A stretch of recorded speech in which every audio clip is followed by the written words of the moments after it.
Shalom, selamat Natal buat sahabat IKN Kristen Nusantara. Juga selamat Natal buat semua para pencinta podcast Ikatan Kristen Nusantara. Saya berharap semua saudara dalam sukacita di mana kita merayakan Natal penggenapan dari semua nubuat para nabi mengenai karya keselamatan di dalam Tuhan kita Yesus Kristus. Saudaraku, tema Natal 2025 dari PGI dan KWI, Allah hadir untuk menyelamatkan keluarga.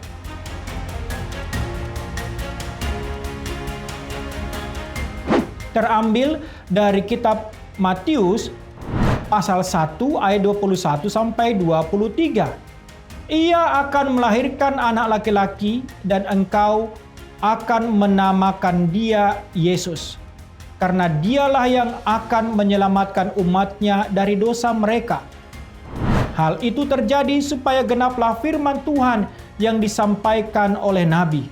Sesungguhnya anak darah itu akan mengandung dan melahirkan seorang anak laki-laki dan mereka akan menamakan dia Immanuel, yang berarti Allah menyertai kita. Matius 1 ayat 21 sampai 23.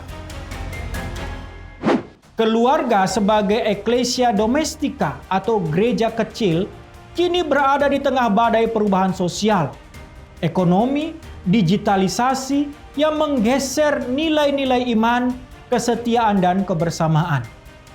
Krisis keluarga sekarang, saudara-saudara, tidak hanya berupa perceraian atau kekerasan domestik, tetapi juga krisis spiritual atau kehilangan arah moral, hilangnya waktu berdoa bersama, dan lunturnya nilai kasih di rumah.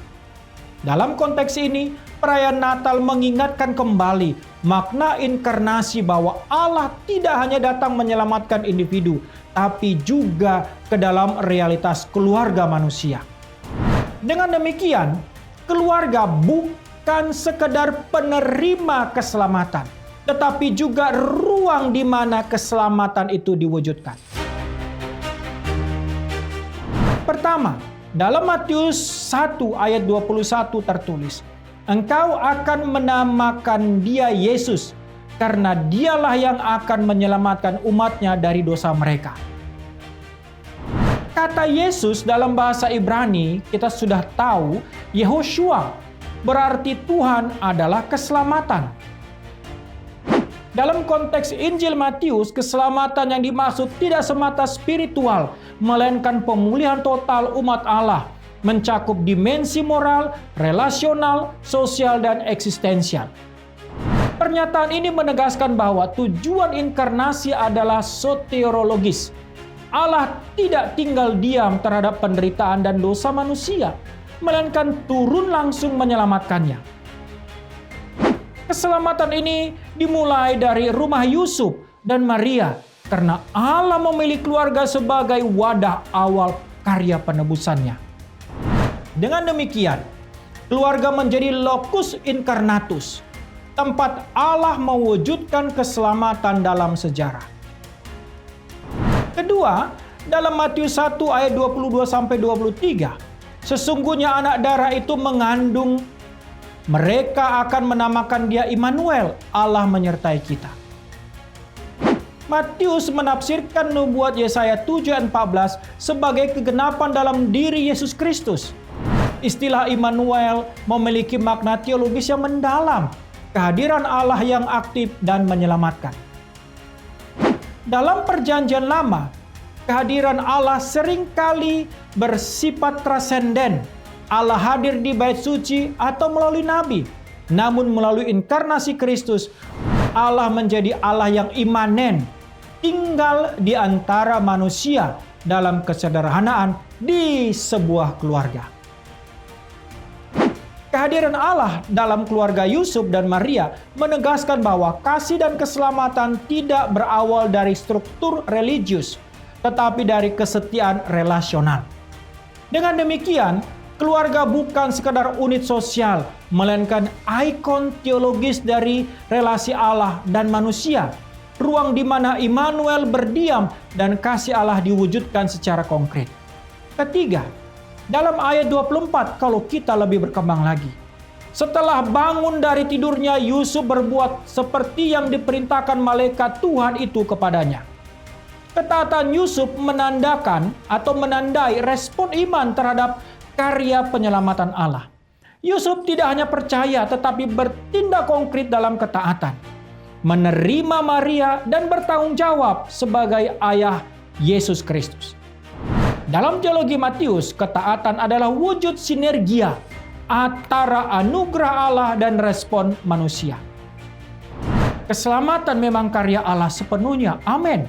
Tetapi keselamatan itu menjadi nyata ketika manusia merespon dalam iman dan ketaatan. Maka keluarga yang diselamatkan bukan keluarga yang sempurna, tetapi keluarga yang taat pada kehendak Allah. Lalu apa dimensi teologis tema Natal 2025 ini?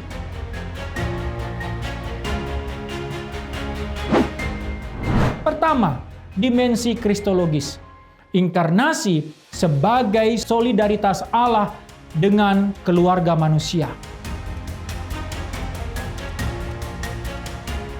Inkarnasi Yesus Kristus bukan sekedar peristiwa metafisik, tetapi tindakan solidaritas Allah dengan realitas manusia yang paling mendasar, yaitu keluarga.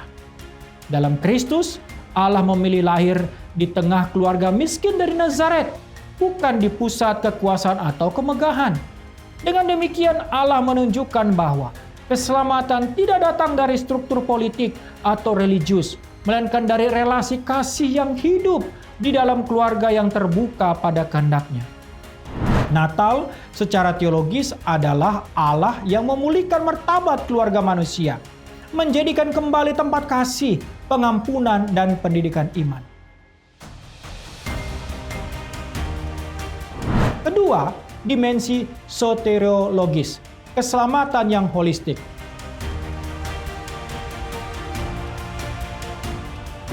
Manusia menekankan bahwa Yesus datang menyelamatkan umatnya dari dosa mereka. Namun dalam terang keseluruhan Injil, dosa tidak hanya dipahami sebagai kesalahan moral, tetapi juga keretakan relasi dengan Allah sesama dan diri sendiri. Maka keselamatan yang dibawa Tuhan kita Yesus Kristus bersifat holistik, yaitu shalom, artinya terjadi pemulihan hubungan dengan Allah secara spiritual, memulihkan hubungan antara anggota keluarga berbicara relasional, dan menata kehidupan bersama berbicara sosial ekonomi. Dalam perspektif ini, keluarga adalah tempat pertama di mana keselamatan holistik itu harus diwujudkan.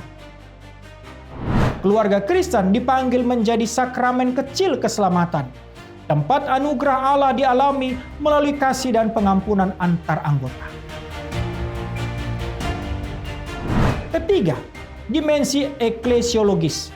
Keluarga sebagai gereja yang miniatur. Tradisi gereja awal menyebut keluarga Kristen sebagai eklesia domestika, gereja rumah.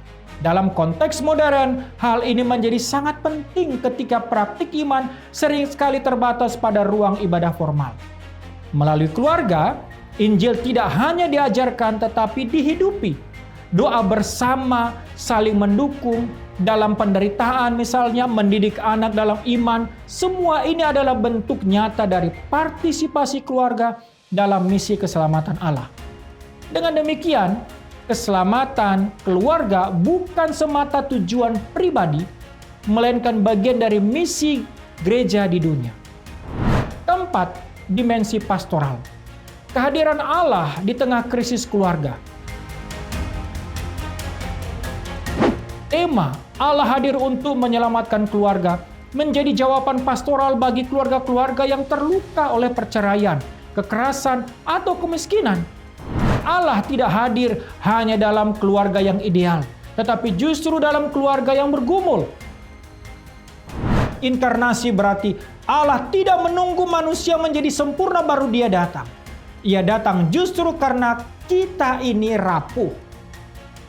Pastoral keluarga di masa kini perlu menghadirkan gereja sebagai ruang untuk penyembuhan, bukan penghakiman. Tempat keluarga menemukan pengharapan baru melalui kasih Kristus yang hidup itu. Lalu apa implikasinya bagi gereja dan umat Tuhan, yaitu Anda dan saya? Pertama, teologisnya,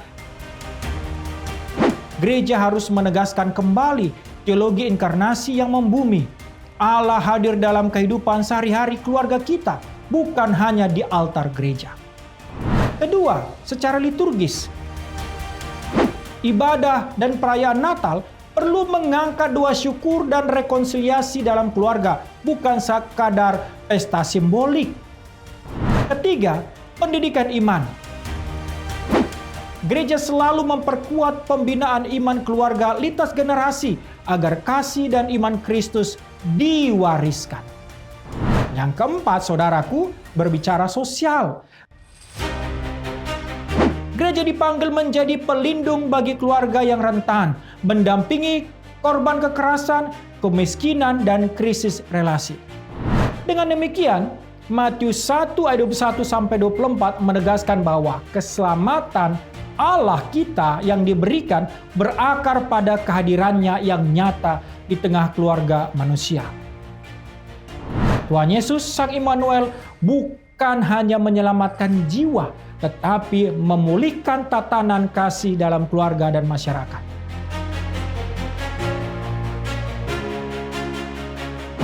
Natal 2025 mengajak kita memandang keluarga bukan sebagai objek krisis, tetapi sebagai subjek penyelamatan, tempat di mana kasih Allah dinyatakan dan diteruskan kepada dunia.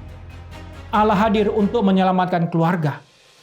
Berarti Allah hadir untuk menyembuhkan yang terluka, meneguhkan yang rapuh, dan menjadikan setiap keluarga sebagai ikon kasih Kristus di dalam dunia.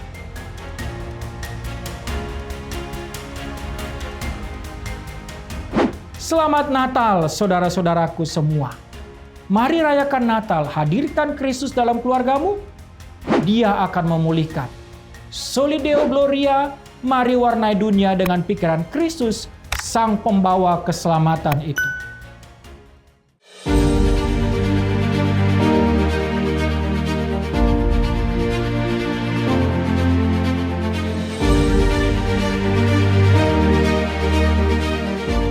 Ikatan Kristen Nusantara adalah komunitas lintas denominasi yang rindu melahirkan generasi Kristen yang maju dan terdepan.